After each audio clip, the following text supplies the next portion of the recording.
자, 우리 지난 시간에 계약의 해제해지 설명을 드렸는데 이번 시간에는 교과서를 한번 잠깐 체크해 보겠습니다. 계약의 해제해지는 일단 그렇다. 이게 유효인 계약이 있는데 해제를 하면 처음부터를 소급이라고 한다. 처음부터 무효가 되는 계약이고 되는 것이고, 해지는 앞으로 끝내는 거예요. 장래효가 있다 이렇게 말한다. 그래서 계약 해제 같으면 이렇게 매매 계약을 맺었는데 이 매매 계약이 유효죠. 그런데 나중에 해제를 하게 되면 이게 처음부터 무효가 된다는 것이다. 그래서 처음부터 성립하지 않았던 것과 같은 상태로 복귀시키는 거. 그 말이 결국 처음부터 무효다 이런 뜻이다. 그런데 해제를 하려면 여기에 해제권이 있어야 되는데 해제권과 관련해서 이 법정 해제권, 약정 해제권이 있다. 요거는 경합한다 이렇게 된다는 것이다. 경합한다는 것은 둘 다 생긴다 이런 뜻인데 또 오늘도 공부하겠지만 매매 계약을 맺을 때 주로 부동산 매매 계약을 맺을 때는 매매 계약의 10% 정도를 계약금으로 지급하는 것이 관행인데, 그래서 10억짜리 매매 계약을 맺는다 그러면 1억의 계약금을 주는데 그 계약금 준 것에 의해서 해대권을 미리 유보해 둔 것으로 인정을 해주죠. 그래서 약정 해대권이 인정되는데, 만약에 또 채무불이행이 있다 그러면 그 상태에서 법정 해대권도 같이 생긴다 이런 얘기인 거죠.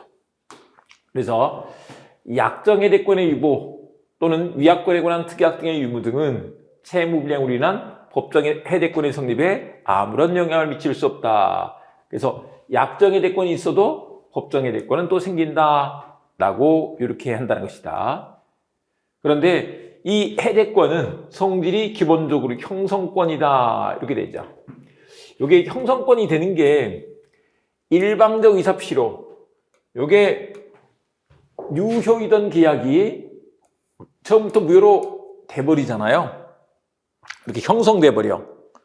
그래서 일방적 의사표시로 권리 변동을 가져오는 권리를 형성권이다 이렇게 말한다. 그래서 한 사람이 단독행위로서 해제를 했더니 이렇게 돼버려. 그래서 이건 형성권이다 이렇게 말하죠. 그 다음에 이제 해제와 구별되는 제도로서 해제계약, 요거는 시험 문제로 좀 많이 나오는데 일단 이게 이렇다. 해제는 성질이 단독행위고 합의해제는 성질이 계약이라는 거죠. 계약 이렇게 되다 보니까 여기 좀 다른 거야. 그래서 이 해제에 관한 규정이 합의해제에 유추 적용될 게 아니다. 그래서 우리 이제 그 얘기했었죠. 손해배상, 이자 이런 건 없다. 그런데 제3자 보고는 해줘야 돼. 그게 3동그라미다. 그래서 3동그라미 손이스 이렇게 했었죠. 그런데 이런 해제계약, 해제에 관해서 민법에서 규정을 하고 있지만 계약 자유의 원칙이 있기 때문에 해제계약은 자유롭게 할 수 있다는 것이다. 그리고 또 나중에 계약을 합의 해제한 후에 또 그 합의 해제를 무효화시키고 해제된 계약을 부활시키는 약정, 이런 것들도 다 가능한 것이다. 안 될 게 뭐가 있겠어요? 중요한 게 계약 자유의 원칙이죠. 계약 자유의 원칙상 할 수 있다는 것이다. 그 다음에 이제 해제 계약은 계약이니까 합의가 돼야지 되는 거죠. 합의가 돼야 된다. 근데 그 합의는 이 청약과 승낙에 의해서도 될 수 있는 거죠. 그리고 그 합의가 꼭 명시적으로 돼야 되는 게 아니고 묵시적으로 이루어질 수 있다. 네, 이렇게 되죠. 그래서 계약 성립 후에 당사자 쌍방의 계약 실현 의사의 결여 또는 포기, 인정될 만한 그런 사유가 있다. 그래서 쌍방모두 이행 제공이나 최고의 이름이 없이 장기간 이를 방치했다라고 한다면 이때 묵시적으로 합의 해제인 거 아니냐 이렇게 된다는 것이다. 그 다음에 합의 해제를 할 때 꼭 이행 제공을 해야 되느냐 그런 거 상관없죠. 이행 제공 없이도 합의에 의하여 해제할 수 있다는 것이다. 이행 제공과 관련해서는 이게 이행 지체로 인한 법정 해제, 이행 지체로 인한 해제권 이게 인정되려면 먼저 이행 지체가 돼야 되니까 우리 쌍무 계약, 기브앤테이크 계약에서는 내가 이행 제공을 해야 그쪽에서 안 주는 게 이행 지체가 된단 말이에요. 예를 들면 매수인이 잔금을 준비해 줬는데 등기 서류를 제공해 주지 않으면 이행 지체가 되는 거죠. 또 반대로 매도인이 등기 서류를 이행 제공 준비해 줬는데 이게 매수인 잔금을 안 줄 때 그때 이행 지체가 된다고요. 근데 합의에 대해서는 그런 거하고 상관없는 거잖아요. 이행 제공 있고 없고가 중요한 게 아닌 거죠. 네, 그리고 그 다음에 묵시적 합의 해제 요건과 관련해서 묵시적 합의 해제도 가능하다라고 이렇게 하고 있는데 묵시적 합의 해제를 한 것으로 인정되려면 계약이 체결되어 그 일부가 이행된 상태에서 당사자 쌍방이 장기간에 걸쳐 나머지 의무를 이행하지 아니함으로써 이를 방치한 것만 가지고는 부족하고 당사자 쌍방에게 계약을 실현할 의사가 없거나 계약을 포기할 의사가 있다고 볼 수 있을 정도에 이르러야 한다. 뭔가 합의 해제, 계약을 해제했다고 인정할 만한 그런 사정 이런 게 있어야 된다는 것인 거죠. 우리 이제 의사표시가 명시적, 묵시적으로 이루어지는데 묵시적 의사표시라는 것은 침묵으로 말은 하지 않지만 뭔가 행동으로 의사표시를 하는 거죠. 그러니까 뭔가 사정이 있어야 돼. 가만히 있는 것만 가지고는 이게 의사표시가 있는 것이 아니다 이렇게 말하죠. 이렇게 받으시면 되겠고 그 다음에 이제 비본에 나와 있는 것은 뭐냐면 매매계약의 합의해제를 청약했는데 승낙을 할 때 조건을 붙이거나 변경을 가한 승낙을 했어. 그러면 계약은 안 되는 거죠. 우리 조건을 붙이거나 변경을 가한 승낙을 하게 되면 이때는 그 청약의 거절과 동시에 새로 청약한 것이다. 네, 이렇게 되죠. 그래서 종전에 매도인 청약은 실효된다. 이 말은 합의 해제가 안 됐다. 계약이 안 됐다. 이런 뜻인 거죠. 그리고 3번에 해제 계약의 효과가 나와 있는데 이건 해제 계약과 해제는 구별되죠. 그래서 해제에 관한 543조 이하의 규정이 적용되지 않는다라고 이렇게 합니다. 합의 해제에 관한 규정이 적용되지 않는다. 그래서 이게 우리 해제를 하게 되면 채무 불이행으로 인한 손해배상 청구할 수 있지만 여기서는 그런 게 인정되지 않는다. 이게 채무 불이행이 아니니까. 그 다음에 또 원상회복음으로써 받은 금전에 이자를 더해서 줘야 되지만 여기서는 이자를 더해서 줄 것은 아니다. 이자를 가해야 할 것은 아니다. 네, 이렇게 얘기를 하죠. 그런데 계약 해제는 제3자의 권리를 해하지 못하는데 이것만큼은 유추 적용을 해준다. 유추 적용을 해준다. 그래서 제3자는 보호해줘. 손해배상 이자는 없어. 이렇게 된다. 근데 이제 이 얘기가 왜 나오느냐 그러면 요 문제 때문에 나와요. 그 내용을 잠깐 한번 보시면 이렇게 된다. 우리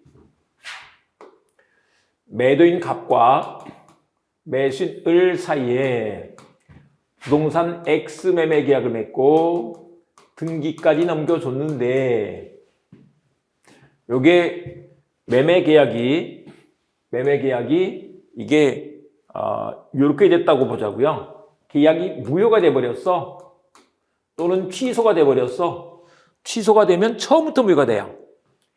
해제가 돼버렸어. 그렇게 되면 처음부터 무효가 되는데 마찬가지로 합의해제도 그래요. 합의해제도 처음부터 무효로 만드는 계약이니까 이렇게 됐어. 그러면 이 매매 계약이 처음부터 무효가 돼버린다. 이렇게 전개가 돼간다는 거죠. 그런데 이 매매 계약이 무효면 그에 따라서 이루어진 등기도 같이 무효가 돼버려. 그러면 소유권은 매수인으로부터 매도인에게 자동으로 복귀해버린다. 그래서 소유권은 복귀해버려. 그래서 갑은 이제는 이제 자기 소유권에 의해서 물권적 청구권을 행사할 수 있게 된다. 이렇게 한다는 거죠. 물권적 청구권을 행사할 수 있다.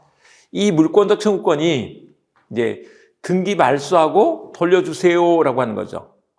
등기 말소하는 것은 이게 소유물 방해지거 청구권, 그리고 이제 돌려달라고 하는 것은 소유물 반환 청구권, 요걸 행사하는 것인데, 이 소유권에 기한 물권적 청구권은 이제 요거 좀 봐주십니다. 소멸시효 걸리지 않아. 참고로 이제 소멸시효 제도가 있는데, 소멸시효는 요게 일정한 시간 동안 권리를 행사하지 않고 마치 권리 없는 것처럼 권리 위에 잠자고 있으면 그 권리를 소멸시켜버리는 제도예요. 그런데 요게 채권적 청구권은 소멸시효에 걸리지만 물권적 청구권은 소멸시효에 걸리지 않아요. 이 원칙이 하나 있다. 물권적 청구권은 소멸시효에 걸리지 않아. 그러니까 얘는 시간이 아무리 지났어도 걸리지 않는다는 거죠. 네, 요거 한 가지 기억하시고요. 근데 이제 문제는 의리병한테 요거를 매매로 팔고 등기를 넘겨줬다. 이런 경우를 한번 생각해 보자고요. 그런데 우리 앞서서 해제 같은 경우에는 일단 여기서 의리 소유자가 아니면 병은 소유권 취득할 수 없다. 이게 기본 원칙이에요. 의리 소유자가 아닌데 병한테 어떻게 소유권을 넘겨줘요? 말도 안 되지. 내 것이어야 넘겨주지. 내 것이 아니잖아요.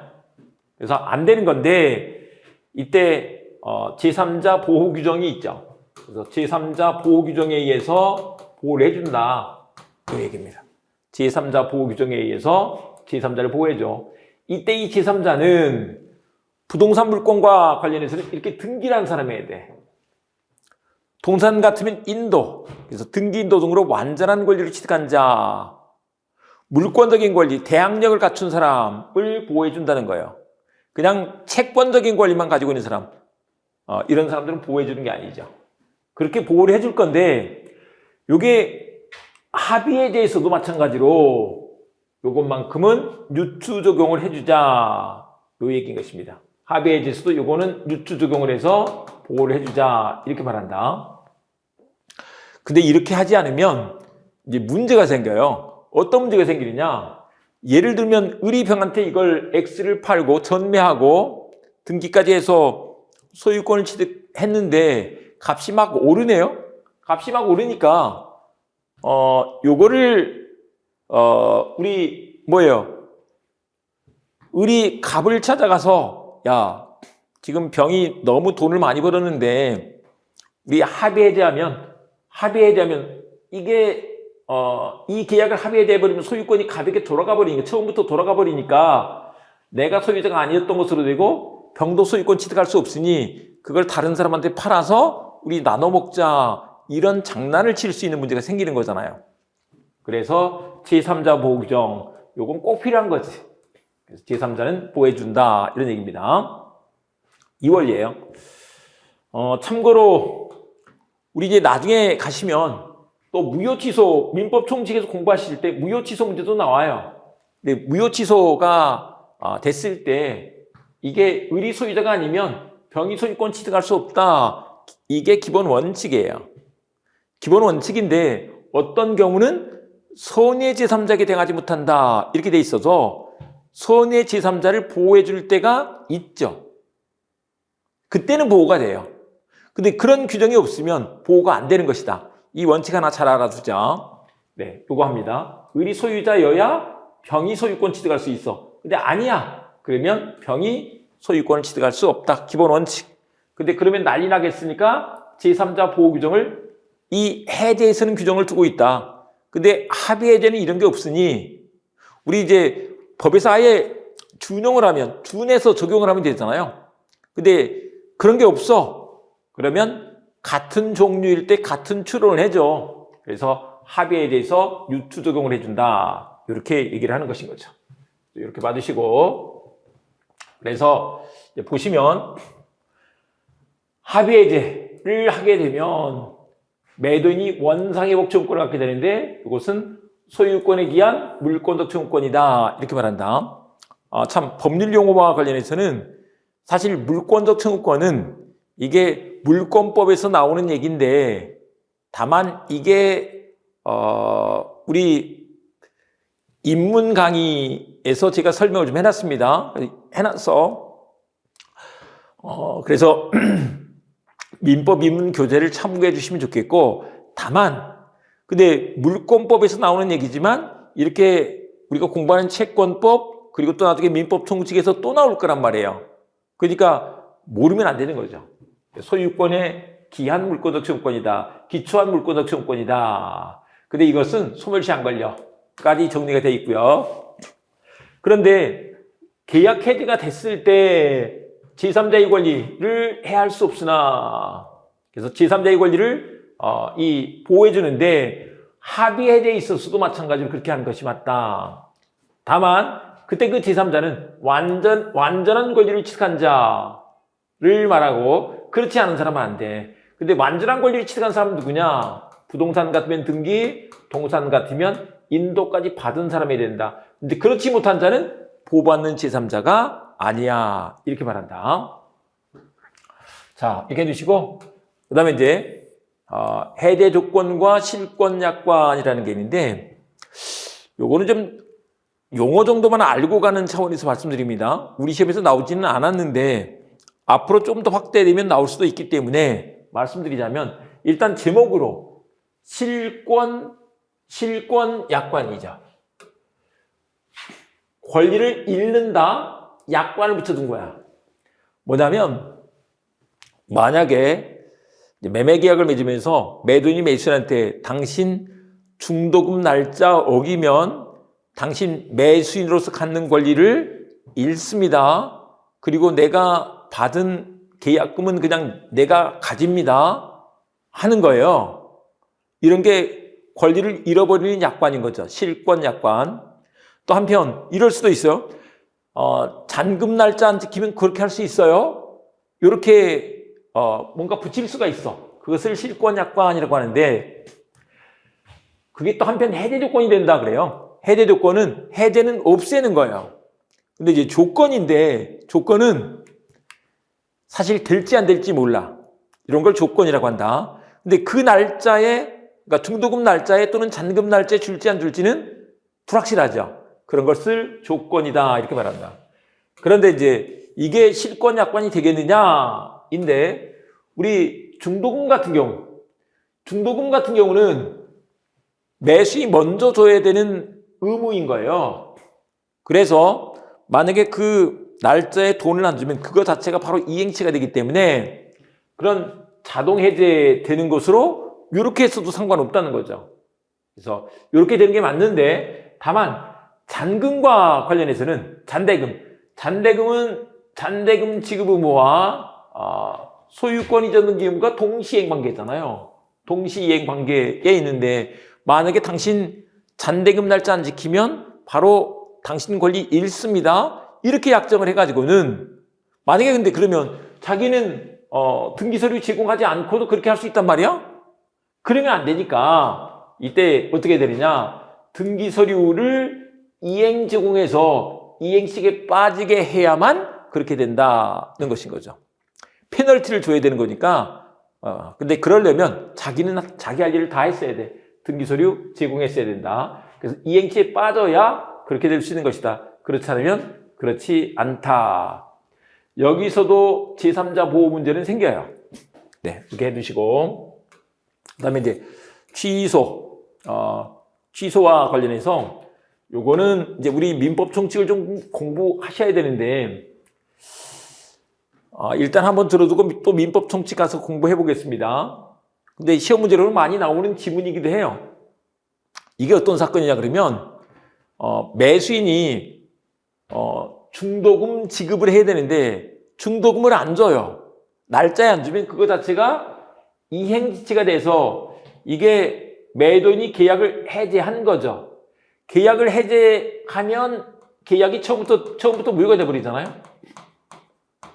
무효가 되는데 또 그걸 굳이 차고 취소할 수 있겠느냐 이 말이에요. 근데 차고 취소를 하면 결과적으로 또 이것도 어떻게 되느냐, 또 이것도 처음부터 무효가 된다는 거죠. 아니, 무효가 된 걸 또 무효로 만들 필요가 있겠느냐. 효과 측면에서만 보면 이게 맞는데, 근데 어떤 문제가 생기는 거냐면 중도금 지급 채무를 이행하지 않은 거, 이 채무가 있어서 문제가 된 건데, 그게 매수인이 계약을 착오로 잘못 맺어서 버티고 있던 중에 이런 일이 생긴 거예요. 근데 채무불이행이 있게 되면, 근데 문제는 채무불이행이 있게 되면 계약 해제뿐만 아니라 뭐도 해야 돼요. 손해배상 문제가 남아있단 말이에요. 네. 근데 요거 손해배상 책임을 안 지게 하려면 아예 채무불이행이 안 되게 하면 되겠네. 근데 채무불이행이 안 되려면 채무가 없어야 될 거 아니에요. 그래서 아예 그 계약을 차고 취소해서 처음부터 무효로 만들어버리면 채무가 없는 것이니까 채무불이행이 아니고, 따라서 손해배상하지 않아도 되는 이익이 있단 말이에요. 그래서 이런 걸 인정한다. 조금 헷갈리는데 시험 문제로는 많이 나오니까, 그래서 해제 후 차고 취소 가능 이렇게 좀 알아두자.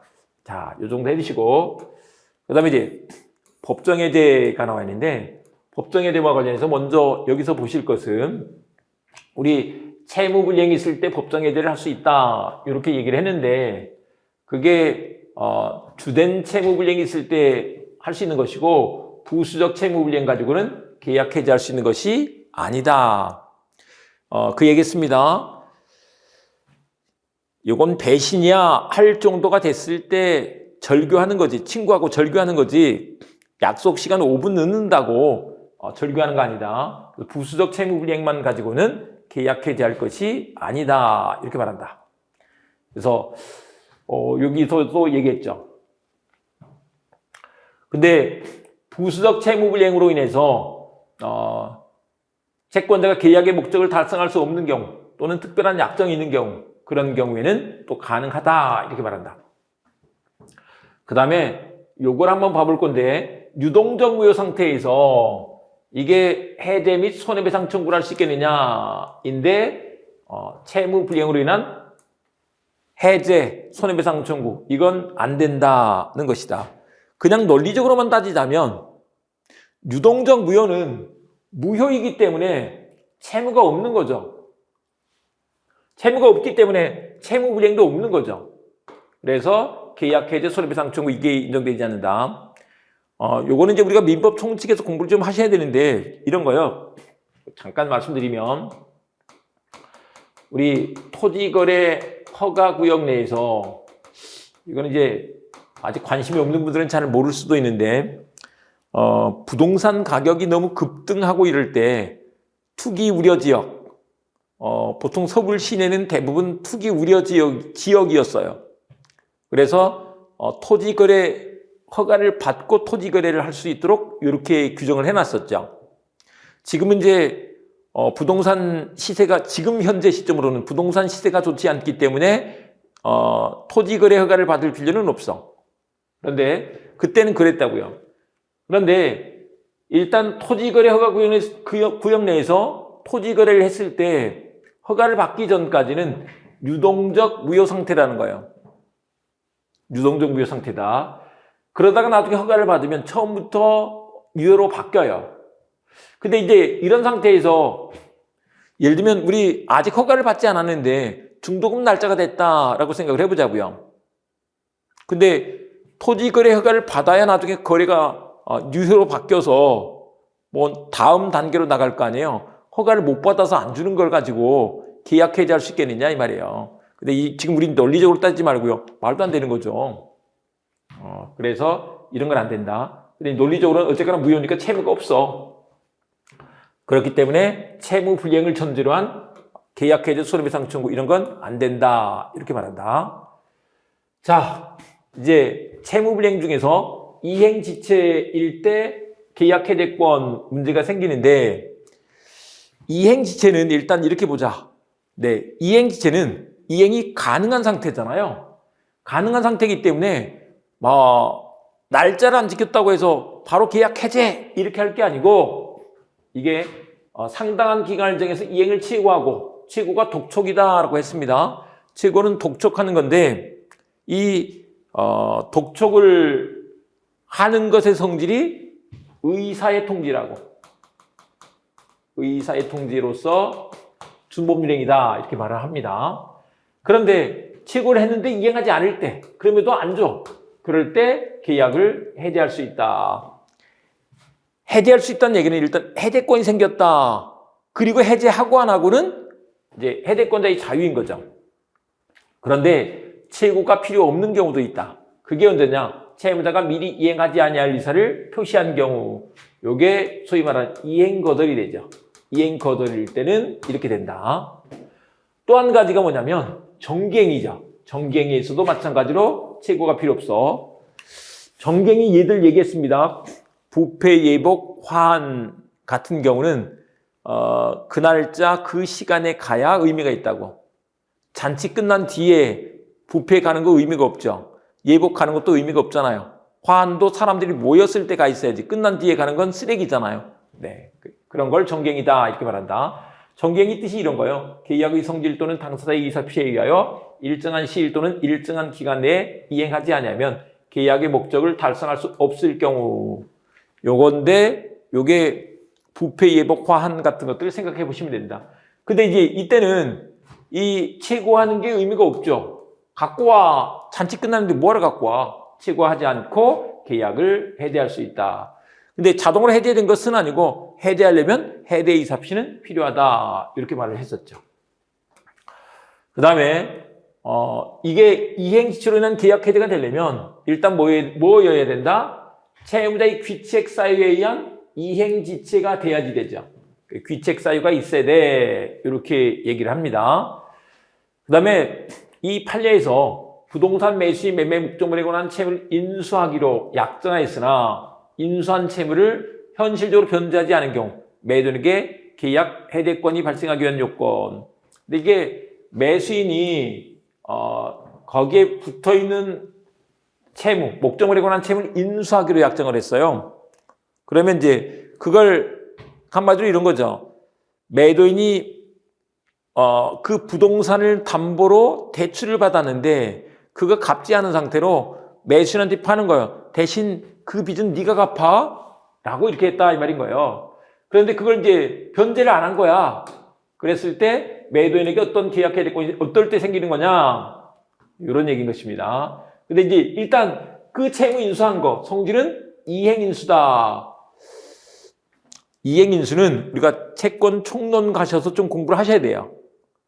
이행인수는 어쨌거나 뭐냐면 이 매수인이 매도인한테 당신 대신 이행하겠습니다. 이렇게 약정을 한 거예요. 면책적 채무인수가 아니라 이행인수다 이렇게 말한다. 채권 총론 가서 좀 더 공부하자고요.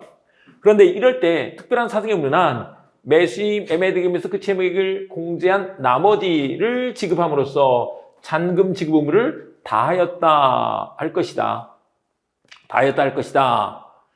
그런데 매수인 인수 채무를 이행하지 아니함으로써 매매대금의 일부를 지급하지 아니한 것과 동일하다고 평가할 수 있는 특별한 사유가 있을 때 그 인수 채무를 이행하지 않아서 매매대금을 지급하지 않는 것으로 인정될 때 그때는 계약 해제권이 발생한다. 네, 이렇게 얘기를 합니다. 그 다음에 2번에 봐보시면 우리 쌍무계약에서 이행시 빠지게 하려면 어떻게 되느냐 이 문제예요. 근데 상대방을 이행시 빠지게 하려면 매도인이 매수인을 이행시에 빠지게 하려면 매도인은 등기서류를 제공해줘야 된다. 그게 이행지공인 거죠. 이행지공을 하야한다. 또 그 책을 이행함에 있어서 상대방의 행위를 필요로 할 때는 언제든지 현실로 이행을 할 수 있는 준비를 완료하고 그 뜻을 상대방에게 통지하여 수령을 치고해야만 되는 것이다. 이런 걸 우리 구두 제공이라 그래요. 앞에 거는 이제 현실 제공이다 이렇게 말한다. 어쨌거나 제공이 있어야 돼. 네, 요거는 이제 우리가 또 채권 총론이 좀 더 볼 겁니다. 네, 그 다음에 이제 됐고 2번에 보시면 채권자가 상당한 기간을 정하여 이행을 최고할 것. 근데 최고를 할 때 상당한 기간을 정해서 독촉을 해야 돼요. 상당한 기간을 정해서 최고를 해야 된다. 네, 이렇게 두시고 그런데 이제 그 중에서 우리 디귿번 과다 최고가 문제가 되는데 예를 들면 받을 게 500인데 700만 원을 달라고 최고했다. 이런 경우를 한번 생각해 보자고요. 근데 그 과다한 정도가 너무 현저하고 채권자가 청구한 금액을 제공하지 않으면 그것을 수령하지 않을 것이라는 것이 분명한 경우, 이때는 제대로 된 최고가 아니다. 최고가 제대로 된 것이 아니다. 네, 이런 얘기인 거죠. 이렇게 봐주시고 가겠습니다. 나머지들은 또 나중에 보시도록 하고, 그런데 3번에 최고가 필요치 않은 경우가 있다. 최고가 필요치 않은 경우로서 먼저 이행거절이죠. 그래서 이걸 이행거절이라고 한다. 이행거절일 때는 최고가 필요 없어. 근데 우리 이제 도해식 민법 핵심 정리에서 정리를 해드렸으니까 이행거절일 때 뭐가 필요 없다고요? 최고가 필요 없어. 또 제공할 필요도 없어. 이행기까지 기다릴 필요도 없어. 이행불능에서 이렇게 공부했죠. 이행거절도 마찬가지라고. 제공할 필요 없어. 아니 원래 이행치가 되려면 쌍무계약에서는 내가 제공을 해야 되지만 그쪽에서 이미 이행하지 않겠다고 거절하고 있는데 내 걸 굳이 제공할 필요가 없잖아요. 또 이행기까지 기다릴 필요가 없어. 이행기 전이라도 계약 해제할 수 있다고. 그리고 최고 필요 없어. 최고 없이 계약을 해제할 수 있다. 이렇게 말을 한다. 네, 됐고 나머지 이행거절과 관련해서 봐주시고 그 밑에 판례 봐보시면 근데 이 이행거절 의사표시가 적법하게 처리가 됐어. 그러면 이행거절이 없어졌잖아요. 그런 경우는 어떻게 되느냐? 다시 이행 제공을 하고 최고한 후 계약을 해제할 수 있다. 그렇지 않으면 할 수 없다. 이행 제공을 해야 이행지체가 되죠. 이행지체가 된다. 이행지체에서는 바로 해제할 수 있는 게 아니고 최고한 후 이행하지 않을 때 그때 할 수 있다라고 이렇게 썼습니다. 자, 정갱이 얘들은 우리가 이제 봤고요. 그 다음에 3번에 그렇게 최고를 했는데 채무자가 최고 기간 내에 이행 또는 이행 제공이 없을 때 생기는 문제다. 바로 생기는 것이 아니다. 네. 네, 이렇게 봐두시면 되겠습니다. 나머지들은 쭉 넘어가시고, 그 다음에 이제 이행불능의 경우가 있는데, 546조에서 채무자의 책임 있는 사유로 귀책 사유가 있어지는다 이 말인 거죠. 후발적 불이익이 됐을 때, 이때 채권자는 계약을 해제할 수 있다. 근데 우리 이행불능에서는 이게 줄 수 있는 게 아니니까 취고할 필요가 없죠. 그리고 또 한편 이행지체가 되게 하려면 내가 제공해야 그쪽에서 안 주는 게 이행치가 된다니까요. 쌍무계약에서. 근데 이행불능에서는 어차피 내가 제공해도 그쪽에서 줄 수 있는 게 아니잖아요. 그러니까 제공할 필요가 없어. 그리고 이행기 전에 이미 이행불능이 돼버렸어. 그러면 이행기까지 기다릴 필요가 없는 거죠. 근데 이행치가 되려면 이행기가 도래했는데 그 날짜에 안 주는 게 딜레이, 이행치가 되는 것이지만 여기서는 그런 게 필요가 없다. 최고 제이스다 그랬었죠. 첫 번째, 여기는 최고하지 않고 최고가 필요 없어. 그 다음에 이행기 도래하기 전이라도 또 이행 제공도 필요 없어. 최고 제이스다 이렇게 말하고 있죠. 그래서 보시면 그 밑에 판례가 그 말이죠. 이행불능을 이유로 하는 쌍무계약에 대해서 이행 제공이 필요하냐? 그런 거 필요 없다. 그런 얘기고요. 그 다음에 또 한 가지가 이게 매수인의 귀책 사유로 이행불능이 됐어. 그렇게 되면 이 매수인이 결국 채권자죠. 채무자의 귀책 사유가 있어야 된단 말이에요. 그런 경우에는 계약 해지할 수 없다. 매수인 자기가 자기 잘못으로 귀책 사유로 불능이 된 뒤에 야, 너 못 주니까 계약 해제야. 이런 건 안 된다는 거죠. 매도인 채무자의 귀책 사유가 없는데 채무자의 귀책 사유로 이행불능이 됐어. 그러면 이게 위험 부담에서 채권자가 위험 부담하는 그런 경우인 거죠. 채권자가 위험을 부담해야 되는 그런 케이스다. 계약 해지로 갈 것이 아니다. 그런 얘기입니다. 그리고 이제 이건 후발적 불능일 때 문제니까 원시적 불능일 때는 원묵과 그랬잖아요. 원묵과 문제로 간다. 그래서 원시적 불이인 계약은 무효가 되고 계약 체결상 과실치급 문제가 생겨. 그 다음에 일부 불능일 때, 이때는 어떻게 될 것이냐. 일부 불능은 이제 일부 무효 법리가 여기에 유추 적용이 되는데 일부가 무효일 때는 전부 무효로 다뤄요. 그런데 나머지만 가지고 유한 범죄를 의혹했다 그러면 일부 무효로 다루죠. 그런데 이제 그 내용은 나중에 보기로 하고 일단 신익상 가능한 나머지 부분만으로 계약 목적을 달성할 수 있다면 계약 전부를 해제하지 못하고 그 불능 부분만을 해제할 수 있는 것이 맞지만 불가능한 부분을 제외한 나머지 부분만의 이행으로는 계약의 목적을 달성할 수 없다면 이때는 전부 불능으로 다뤄야 되겠다.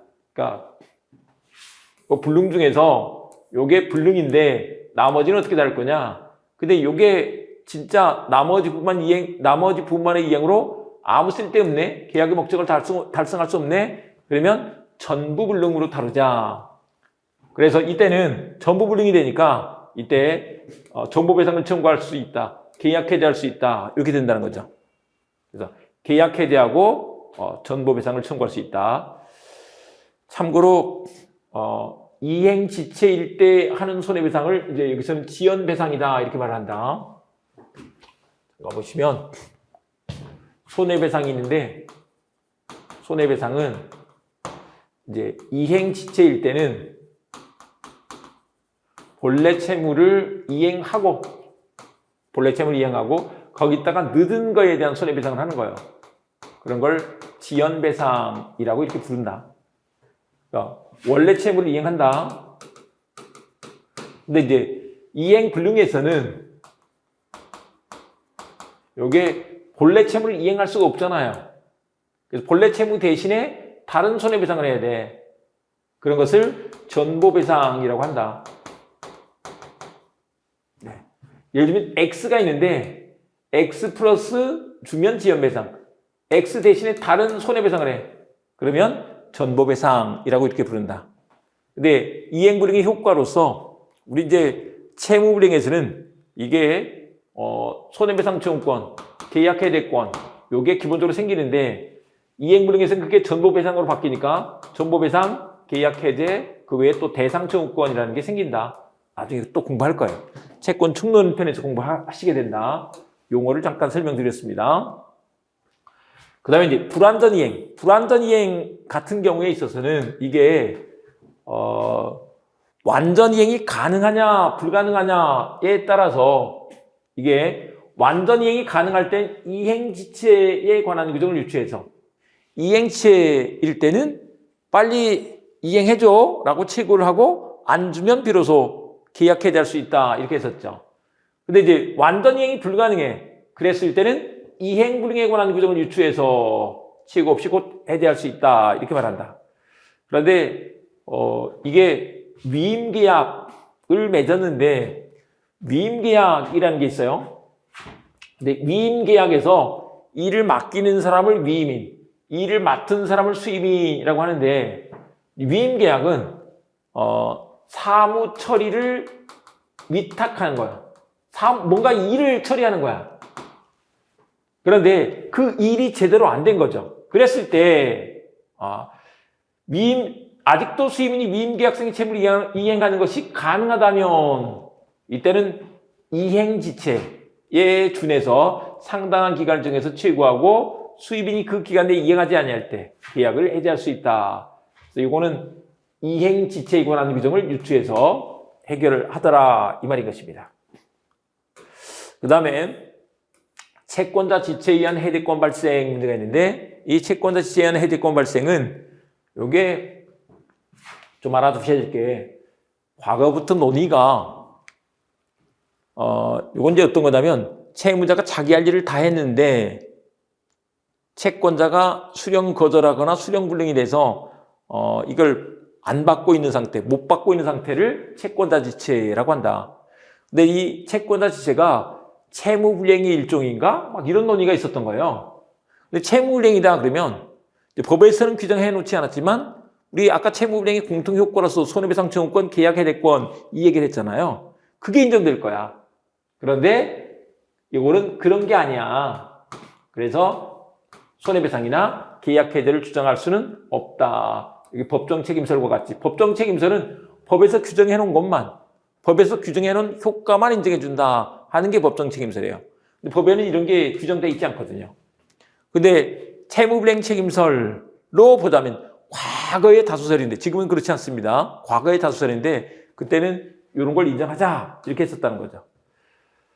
그 다음에 사정 변경의 원칙에 의한 계약해대권인데 이제 여기서는 이관까지 잠깐만 자세한 건 민법 총칙에서 공부를 할 거예요.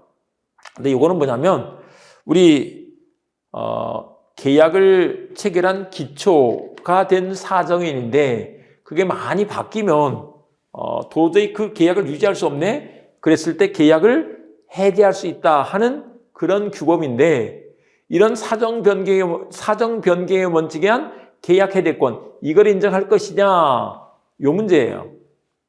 그런데 근래 와서는 이걸 옛날에 인정하지 않는다 그랬었는데 인정한다 라고 이렇게 한다. 근데 자세한 것은 이론적으로 인정을 해. 근데 구체적으로 인정한다고는 해놓고 해제할 수 있어 라고 판단한 사례는 없어요. 그래서 나중에 민법 총칙에서 보시기로 하고요. 그 다음에 해대권 행사. 해대권 행사는 이게 상대방이 있는 단독행위니까 상대방에 대한 의사표시로 하는 거죠. 그리고 그것이 도달하고 난 뒤에는 처리할 수 없다. 처리하면 안 되지. 구속력이 생겼어. 네, 그렇습니다. 그래서 도달해서 효력이 발생한 뒤에는 처리할 수 없다. 구속력이 생겨서 안 돼. 라고 한다. 자, 이렇게 되시고 그 다음에 우리 요것도 잠깐 좀 보실 건데 요거는 이제 우리 민법 총칙에서 보겠습니다만은 원래 조건을 붙일 수 있는 경우가 있는데 어떤 게 조건이냐 그러면 야 집에서 예를 들면 여러분들이 공부하시는데 엄마가 너한테 X 줄게 라고 이 약속을 해요. 뭐 증여계약을 맺었다. 법적으로 이렇게 한번 생각해 보자고요. 그런데 그거를 너 합격하면 줄게 라고 했다고 보자고요. 합격하면을 조건으로 붙인 거죠. 그런 건데 아니면 뭐 너 생일날 아니면 크리스마스 때 설날 줄게 그러면 기한을 붙였다 이렇게 되는 것인데 이게 해대 같은 일방적 행위 단독 행위에다 조건을 붙이게 되면 상대방을 너무 불안정한 지위에 준다는 거예요. 그래서 그런 거 붙이면 안 돼 이렇게 말한다. 또 우리 기한은 그때부터 효력이 발생하거나 소멸하는 것인데 해제 자체는 소급표가 있잖아요. 그래서 기한을 붙일 수 없다라고 한다. 조건이나 기한을 붙일 수 없다. 이 얘기들은 민법 총칙 가셔서 공부를 하셔야 좀 더 이해가 되니까 그때 좀 보셔야 되겠습니다. 그 다음에 나번에 해제의 불가분성이 나왔는데 요거는 여러 사람이 있을 때 해제는 전원이 다 해야 돼. 또 전원에게 해야 돼. 전원으로부터 또는 전원에 대하여 라고 한다. 불가분성 나누면 안 돼. 그리고 또 한 가지가 한 사람한테 소멸하면 다른 사람한테도 소멸해버려. 다른 당사자에 대해서도 소멸한다. 요 얘기했었는데 갑을병이 정과 매매계약을 맺었다 그랬을 때 해제를 하려면 전원이 다 해야 돼 이 말이에요. 전원이 다 해제를 해야지 누군 하고 누군 안 하고 그러면 안 된다. 또 정의 계약을 해지할 때 전원에게 다 해야지 누구한테는 해지하고 누구한테는 안 하고 이러면 안 된다 이 말인 것이다. 그리고 또 한 사람한테 소멸했어. 그러면 다른 사람한테 또 마찬가지로 소멸해버린다. 이게 해대의 불가분성이다. 이렇게 됩니다. 그 다음에 이제 해대의 효과가 남아있는데 이 해대의 효과와 관련해서 일단 먼저 이런 문제예요. 해대가 됐을 때 이제 우리 법에서 취소 같은 경우는 계약을 취소하면 법률행위를 취소하면 처음부터 무효가 된다라고 이렇게 써놨어요. 근데 해대에서는 그런 말이 없는 거예요. 그래서 이 해대가 됐을 때 어떻게 처리할 것인가 문제가 되는데 요거를 통설판례가 직접 효과설 이름은 중요하지 않고요. 계약이 처음부터 무효가 되는 것으로 이렇게 한다는 거죠.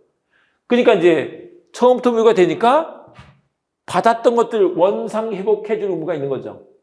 그리고 앞서 우리 보셨던 것처럼 제3자한테 넘겼는데 제3자의 권리는 보호해줘야 되겠네. 제3자의 권리를 해하지 못한다. 이렇게 두고 있는 거죠. 해두시고 그래서 처음부터 채권 채무는 소급적으로 소멸된다. 소급적으로 소멸된다. 그런데 요 판례 계약이 해제된 경우 계약을 위반한 당사자의 계약 해대 효과 추장 가부가 나와 있는데 여기 뭐냐면 예를 들면 매수인이 돈을 안 줘서 매도인이 계약을 해제했는데 가만히 생각해 보니까 해제를 잘못한 것 같아. 그래서 매도인이 마음을 바꿔서 빨리 주세요 라고 이렇게 했다고 보자고요. 그랬을 때 매수인은 어떻게 해야 되겠는가 이 말이에요. 그런데 이때 어떻게 할 수 있다고요? 네가 이미 해제했잖아 라고 말할 수 있다고. 그래서 나 못 줘요 라고 할 수 있는 것인 거죠. 그래서 그 이행을 거절할 수 있다 이렇게 되는 것입니다. 네, 거절할 수 있다 이렇게 된다. 이렇게 두시고 그 다음에 우리 앞에서 설명드렸지만 이 매매 계약이 해제가 되면 등기도 무효가 돼버리니까 물권은 당연히 복귀가 된다. 매도인에게 돌아간다 이 말인 거죠. 등기 말소하지 않아도 돌아간다는 것이다. 이렇게 해두시고 나머지들 보시고 근데 이제 그렇게 되면 문제가 제3자가 보호되지 않는 문제가 생겨요. 아까 우리 앞에서 말씀드린 것처럼 의리 소유자가 아니면 병의 소유권 취득할 수 없는 거예요. 근데 그렇게 하면 안 되겠네. 그래서 제3자의 권리를 해하지 못한다라고 해서 제3자 보호 규정을 둔 거죠. 제3자 보호 규정을 두었다는 것입니다. 그런데 이 제3자와 관련해서는 뭐 이게 선의하기가 따로 있을 게 없어. 선의하기 구별하지 않고 그냥 제3자를 보호해준다. 그런데 문제는 계약 해지가 된 후에는 해제 사실을 모른 제3자만 보호해주는 거죠. 몰랐던 제3자, 선의 제3자만 보호해준다는 것이다. 그리고 한편 이 제3자와 관련해서 이 제3자는 어떤 사람이다? 등기인도 등으로 완전한 권리를 취득한 자를 말하고 이게 채권 양수인, 채권 양수한 자 이런 사람들은 제3자가 될 수 없다. 이렇게 합니다. 그 다음에 제3자 여부에 관한 것은 우리가 도해식민법 핵심 정리에서 다 말씀드렸으니까 인 경우와 아닌 경우로 여러분들은 봐주시면 되겠습니다. 그 다음에 이제 원상회복 나와 있는데 원래 계약이 해제되면 처음부터 무효가 되니까 이게 갖고 있는 게 정당하지 않아요. 부당이득 반환을 하게 되는 것인 거죠. 근데 부당이득 반환을 규정해놨는데 다시 한번 말씀드리면 여러분들이 지금 갖고 계신 책, 볼펜, 노트, 가방, 핸드폰 이런 것들은 소위 말해서 내 돈 내산이기 때문에 갖고 있는 게 정당하다고요. 근데 만약에 그 계약이 무효야, 취소가 됐어, 해제가 돼서 처음부터 무효가 돼버린 거예요. 그러면 갖고 있는 게 정당하지 않아. 그래서 부당이득이 돼서 반환해야 된다. 내가 낸 돈도 그쪽이 갖고 있는 게 부당하니까 부당이득 반환 청구할 수 있겠죠. 내가 받은 건 부당이득 반환 의무, 내가 준 것은 부당이득 반환 청구권 이렇게 될 거란 말이에요. 근데 이제 거기서 부당이득 반환할 때는 선의자와 악의자로 나누어서 선의자는 현돈이익만 반환하면 되고 악의자는 받은 이익의 이자를 보태고 손해배상을 하도록 하고 있다. 이익이자 손해배상 이렇게 되는데 우리 원상회복 의무 여기는 원상회복 의무 이렇게 해놨잖아요. 원상의 복음은 뭐냐면 받은 이익 전부를 다 돌려주는 거예요. 받은 이익 전부 반환이다. 그래서 요게 부당이득 반환의 특칙이 된다라고 이렇게 되는 거죠. 네, 그렇게 맞으시고 그다음에 이제 원상의 복의 내용과 관련해서 먼저 원물 반환 원칙이 있는데 이거는 뭐 기본 원칙입니다. 받은 게 그대로 있다 그러면 그거 자체를 돌려주는 거예요. 근데 원물을 반환할 수 없어. 그때 가액을 반환하는 것이다. 근데 만약에 거기에 새끼 친 게 있다. 그러면 새끼까지 다 돌려줘야 돼. 그래서 우리 매매 계약으로서 매도인이 돈을 받은 거예요. 금전을 받았어. 그러면 거기에 뭐까지 가산해서 이자까지 가산해서 돌려줘야 된다. 이렇게 되는 거죠. 앞서도 우리 말씀드렸던 것처럼 우리 과실도 반환해야 돼. 과실 반환해야 돼. 근데 감가상각비 이런 것들은 반환할 필요가 원래 있는 거니까 누가 쓰든지 간에 감가상각비는 있는 거니까 그런 것까지 반환할 필요는 없다라고 이렇게 하죠. 그 다음에 원상회복 의무가 이행시에 빠진 이후에 지연손해금률에 관한 별도의 약정이 있는 경우. 근데 약정이 있으면 약정으로 가야지 되는 거죠. 원래 우리 원상회복 의무에서 반환할 금전에는 이자를 더해서 돌려줘야 된다라고 했습니다. 그래서 이 이자는 원상회복의 범위에 속하는 것으로서 부당이득 반환의 성질을 가진다. 네, 부당이득 반환의 성질을 가진다. 근데 원상회복 의무가 이행시에 빠진 이후의 기간에 대해서는 이건 이제 지연손해금이 발생한다. 이행시에 빠진 뒤에는 지연손해금, 지연이자, 지연손해금 이런 표현들을 씁니다. 네. 그런데 지연손해금률에 관해서 따로 약정을 했어. 그러면 그 약정대로 간다. 근데 약정이율이 법정이율보다 낮아도 그렇게 약정을 한 거니까. 우리 이제 채권법, 계약법 들어와서는 항상 계약자의 원칙 이것을 생각해 주시면 돼요. 약정을 그렇게 했으니까 약정대로 가는 것이다. 네, 이렇게 됩니다. 그 다음에 앞서도 우리 보신 것처럼 우리 금전에는 받은 날부터 이자를 가산해서 돌려주는데 이거는 원상회복 의무의 범위에 속하는 것이다. 그래서 이행시로 인한 손해배상, 지연손해금이 아니다. 그래서 원래 우리 지연손해금에 대해서는 이 소송촉진 등에 관한 특례법에 따라서 소송을 제기한 이후에는 이게 이율을 확 높여버려요. 그런데 그 법이 적용될 것은 아니다 이 말인 거죠. 이행시로 인한 손해배상이 아니기 때문에 그렇다 이 말인 거죠. 나머지 됐고 그다음에 이제 과실상계 문제가 있는데 이 과실상계는 손해배상 사건에서 나오는 거예요. 원상회복에서는 과실상계가 나올 게 아닌 거죠. 근데 이 과실상계와 관련해서는 채권 총론에서 또 자세히 공부를 합니다.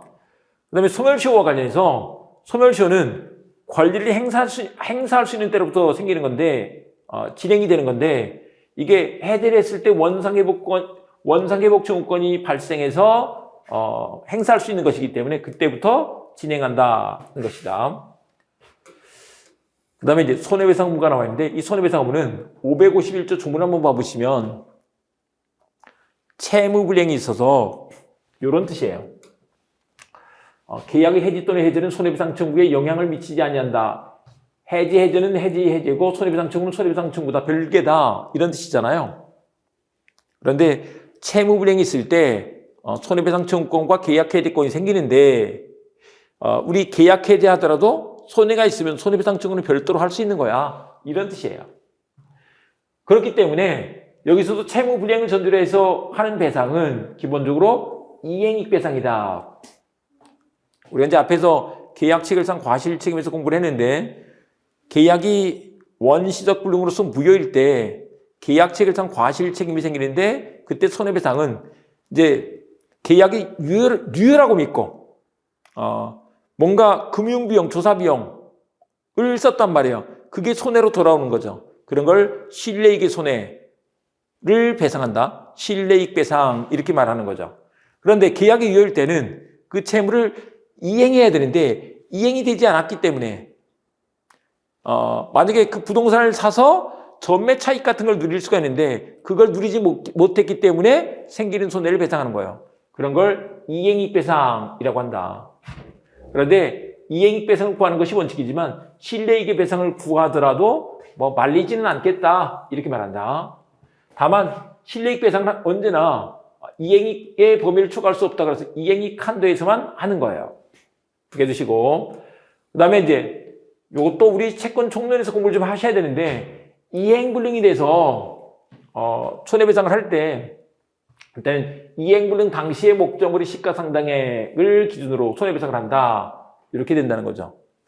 그 다음에 손해배상액의 예정, 이걸 따로 해놨어. 또 채무불이행에서 채권 총론편에서 다시 공부를 할 것입니다. 그때는 또 그때대로 보겠습니다. 그게 있으면 그거대로 간다. 이런 얘기인 거죠.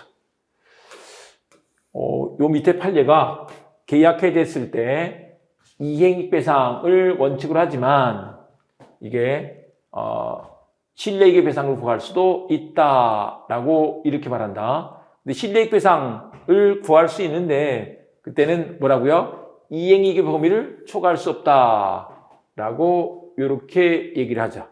네, 이렇게 봐주시겠습니다. 그다음에 해대와 동시행. 요거는 우리가 이제 그 얘기로 공부했죠. 전임 해무치 계약 해대가 되면 우리 원래 기브앤테이크 계약, 쌍무 계약에서는 서로 주고받는 게 동시행 관계라고. 근데 그걸 청산할 때도 계약에 대해서 원상회복하는 것도 결국은 청산하는 거죠. 청산도 마찬가지로 동시행 관계다. 그게 무효 취소에서도 마찬가지야. 이렇게 된다는 거죠. 근데 우리 판례는 그 원상회복 의무뿐만 아니라 손해배상 의무도 마찬가지로 동시행 관계에 있다라고 이렇게 한다는 거죠. 맞으시고 그 다음에 해대권의 소멸이 나와 있는데 여기는 뭐 쭉 좀 넘어가시고요. 그 다음에 해대권의 특이한 소멸 원인으로서 553조가 있어요. 이거 한번 봐보시면 이게 해대권자의 고의나 과실로 인하여 계약의 목적물이 현저히 훼손되거나 이를 반환할 수 없게 됐을 때 그때 해대권은 소멸한다라고 한다. 이게 2014년도에 시험 문제로 나온 적이 있죠. 또 가공이나 개조로 인하여 다른 종류의 물건으로 변경된 때 뭐 원상 회복할 수가 없잖아요. 그때는 이제 계약 해제도 하지 말자 이렇게 하고 있는 것이다.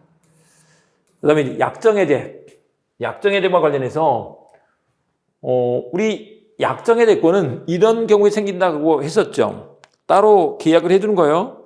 공장 지으려고 내가 이 땅 사는데 만약에 공장 건축 허가를 못 받을 수 있으면 못 받는다면 이 계약을 해제할 수 있어 라고 약정을 해놨단 말이에요. 근데 공장 건축 허가가 나오지 않네? 그러면 그 약정으로 계약 해제권이 생긴다는 것인 거죠. 근데 이제 문제는 이 법정 해제에 관한 규정이 약정 해제에 그대로 적용될 수 있겠느냐? 근데 544조, 546조는 적용될 수 없다. 544조 내지 546조가 뭐냐면 이행지체 또 정기행위 545조가 정기행위 그리고 이행불능으로 인한 계약 해제에 관한 문제가 되죠. 그래서 이런 것들은 적용될 수 없겠다. 그 다음에 또 법정 해제로서 우리 채무불이행에서 손해배상 청구가 가능하잖아요. 약정에 대해서는 이 손해배상 청구 문제가 생기지 않는다. 그렇게 되는 이유가 손해배상은 채무불이행을 전제로 해서 인정되기 때문에 그렇다라고 이렇게 하는 것입니다. 그래서 나머지는 다 배치되지 않을 때는 이제 될 수 있는 것이다. 그 다음에 계약 해지 얘기했는데 계약 해지는 앞으로 끝내는 거다. 장래 향하여 네 이렇게 하고 있죠. 나머지들은 이렇게 이제 쭉 넘어가 주셔도 되겠습니다. 각 파트에서 보시면 되겠습니다. 자, 여기까지 하시고 해제가 설명 1시간 또 책 체크 1시간 이렇게 진행이 됐잖아요. 엄청 중요하게 시험 문제로 많이 나오는 파트예요. 매년 나오는 파트이기 때문에 잘 봐주셔야 되고요. 다음 시간에는 이제 우리 계약 강론 증여편 들어가셔서 공부해 보도록 하겠습니다.